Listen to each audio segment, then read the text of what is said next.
ആ സ്വർഗം നമുക്ക് കിട്ടണമെങ്കിൽ ഒരുപാട് ത്യാഗങ്ങൾ സഹിക്കണം. അതേ അസ്തമയ സൂര്യന്റെ പൊൻകിരണങ്ങൾ അറബിക്കടലിന്റെ ഓളങ്ങൾ ഏറ്റുവാങ്ങി മുത്തം കൊടുത്ത് അതേ പള്ളികളിൽ വെച്ച് അതാ പള്ളി മിനാരങ്ങളിലൂടെ നമ്മളുടെ ശ്രവണപുടങ്ങളിലേക്ക് അടിച്ചു വീശുന്ന തക്ബീറിന്റെ മന്ത്രമനോഹര മാസ്മരിക ധ്വനികള് നമ്മളെ ശ്രവണപുടങ്ങളിലേക്ക് അടിച്ചു വീശുമ്പോ നമ്മൾ വലത് കൈ കൊണ്ട് ഈത്തപ്പഴം എടുത്തിട്ട്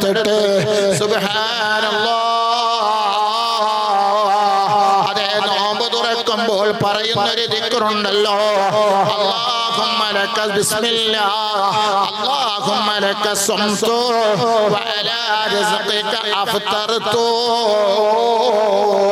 പടച്ചവനെ നിന്റെ നാമം കൊണ്ട് നിന്റെ നാമം കൊണ്ട് നിന്റെ പേര് കൊണ്ട് സുബ്ഹാനല്ലാഹ്. ബഹുമാനപ്പെട്ട ബോയംകുട്ടി വൈദ്യര് പറഞ്ഞതുപോലെ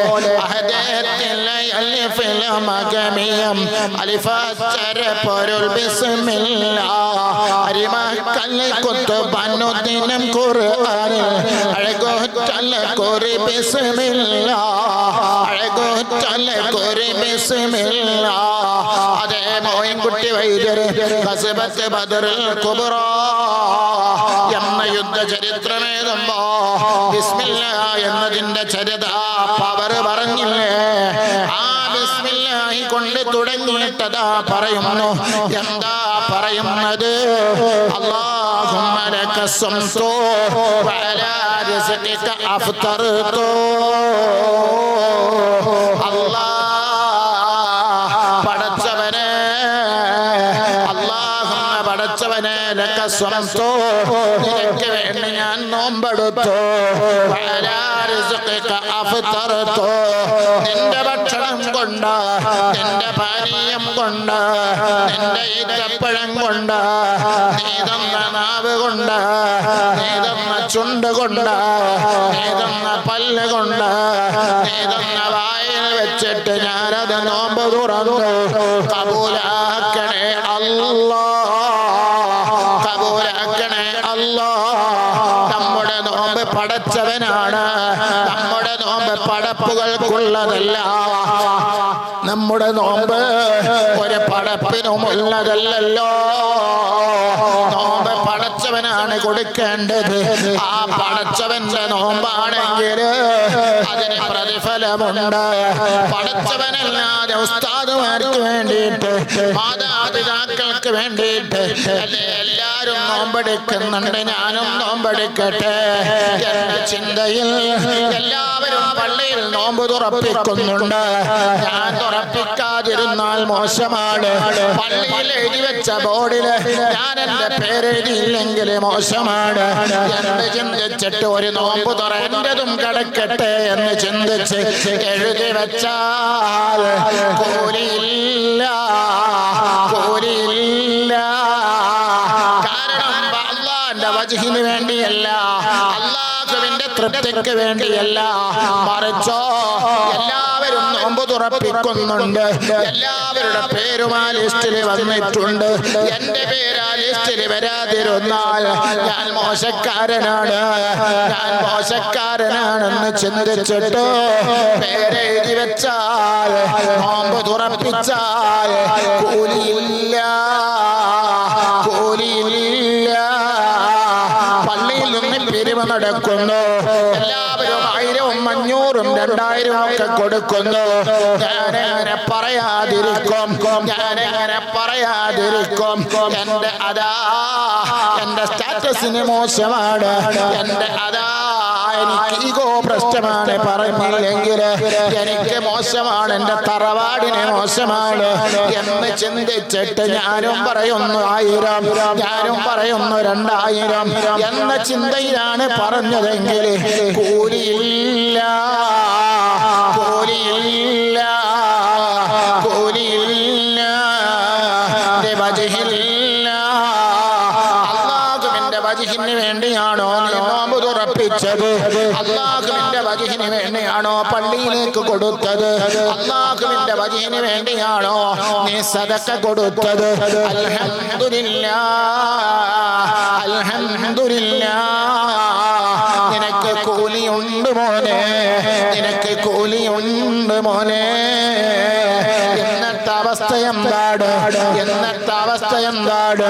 എല്ലാം കാട്ടിക്കൂട്ടലുകളാണ്, എല്ലാം പോലീസുകളാണ്, എല്ലാം ആർക്കോ വേണ്ടി ചെയ്തു കൂട്ടുന്ന പ്രവർത്തനങ്ങളാണ്. അതേത് പ്രവർത്തനമായാലും ആളുകൾ കാണണം, ആളുകൾ അതാ സർട്ടിഫിക്കറ്റ് നൽകണം, ആളുകളുടെ ഒരു പ്രവർത്തകനായി മാറണം. എല്ലാ കമ്മിറ്റിയിലും എന്റെ പേര് വരണം. ഞാനില്ലാത്തൊരു കമ്മിറ്റി ഉണ്ടാകരുത്. അതേത് കമ്മിറ്റിയിലാണെങ്കിലും ഞാനറിയാതെ ആ കമ്മിറ്റി നിലവിൽ വരരുത്. ഞാനറിയാതെ ആ കമ്മിറ്റിയിലേക്ക് ആളെ റിക്രൂട്ട്മെന്റ് ചെയ്യരുത്. ഞാൻ അറിഞ്ഞിരിക്കണം എന്ന ചിന്തയിലാണ് ഞാനൊരു വെരിയേറ്റൻ മനോഭാവമുള്ളവനായി മാറുകയാണ്. അതെ, പണ്ടൊക്കെ എന്തായിരുന്നു അവസ്ഥ? ഒരു പള്ളി കമ്മിറ്റിയിലേക്ക്, ഒരു മദ്രസ കമ്മിറ്റിയിലേക്ക്, ഒരു സംഘടന കമ്മിറ്റിയിലേക്ക് ഒരാളെ തെരഞ്ഞെടുത്താൽ അയാളെ വിമുഖത പറയുന്നു, എനിക്ക് കഴിയില്ല, ഞാനതിന് യോഗ്യനല്ല, ഞാൻ ഒരിക്കലും അതിന് യോഗ്യനല്ലെന്ന് പറഞ്ഞിട്ട് പിന്മാറുകയാണ്. ഇന്ന് മാറിപ്പോയി. ഇന്ന് എങ്ങനെയെങ്കിലും ആ കമ്മിറ്റിയിലൊന്ന് കയറി കൂടണം, എങ്ങനെയെങ്കിലും ഒന്ന് അതിന്റെ ഉള്ളിലൊന്ന് എത്തണം, എന്നിട്ട് എനിക്കത് പലതും ചെയ്യണം എന്നാണ് ആളുകളെ കാണാൻ വേണ്ടി, ആളുകളെ ബോധിപ്പിക്കാൻ വേണ്ടിയല്ലേ. സുബ്ഹാനല്ലാഹ്, അല്ലാഹുവിന്റെ വജ്ഹിന് വേണ്ടി പ്രവർത്തിക്കുന്നവരാരുണ്ടോ? അല്ലാഹുവിന്റെ വജ്ഹിന് വേണ്ടി പിരിവ് നടത്തുന്നവരാരുണ്ടോ? ഒരു വയലിന് ഉസ്താദ് വന്നാൽ ആ ഉസ്താദ് നല്ല വയല് പറയുന്നു, പക്ഷേ വയല് പറയുന്ന ഉസ്താദുമാരാർക്കും വേണ്ട. അതേ സമയത്ത് നല്ല പിരിവാണോ നടത്തുന്നത്? നല്ല പിരിവുണ്ടാക്കുന്ന ആളാണോ? അയാൾക്ക് മെജോറിറ്റി ഉണ്ട്, അയാൾക്ക് പരിപാടികളുണ്ട്. ഞാൻ പറഞ്ഞു വരുന്നത് ഇന്നത്തെ അവസ്ഥ മാറിപ്പോയി, ലോകം അങ്ങനെയായി പോയി.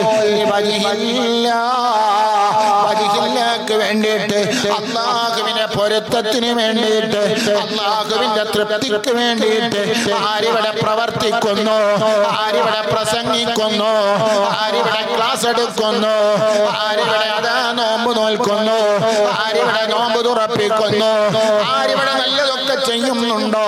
അവർക്ക് അതാ അഫ്ലഹ മൻ സക്കാഹ വഖദ് ഖാബ മൻ ദസ്സാഹ.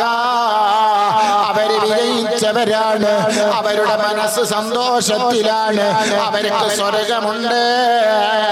അവര് എന്ന് ചോദിച്ചാൽ അതിന് അതാ പ്രതിഫലമുണ്ട്, അതിന് പ്രതിഫലമുണ്ട്. സുബ്ഹാനല്ലാഹ്, ഞാൻ പറഞ്ഞു വരുന്നത് നിങ്ങൾ നോക്ക്, ഖുർആനിൽ അല്ലാഹു തആല തന്നെ പറയുകയാണ്, നമ്മുടെ നാട്ടില്, നമ്മുടെ മഹല്ലത്തില്, നമ്മുടെ ചുറ്റുപാടുമൊക്കെ അനാശാസ പ്രവർത്തനങ്ങൾ നടക്കുന്നു.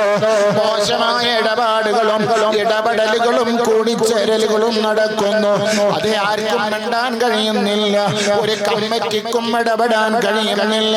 അത് കല്യാണ പന്തലിലായാലും, അത് നാട്ടിലേത് വിഷയത്തിലായാലും, ഒന്നുകിൽ കമ്മിറ്റി മെമ്പർമാരുടെ മക്കളാകാം, അല്ലെങ്കിൽ നാട്ടിലെ മാന്യന്മാരുടെ കുടുംബത്തിലാകാം, പറയാൻ പറ്റൂല.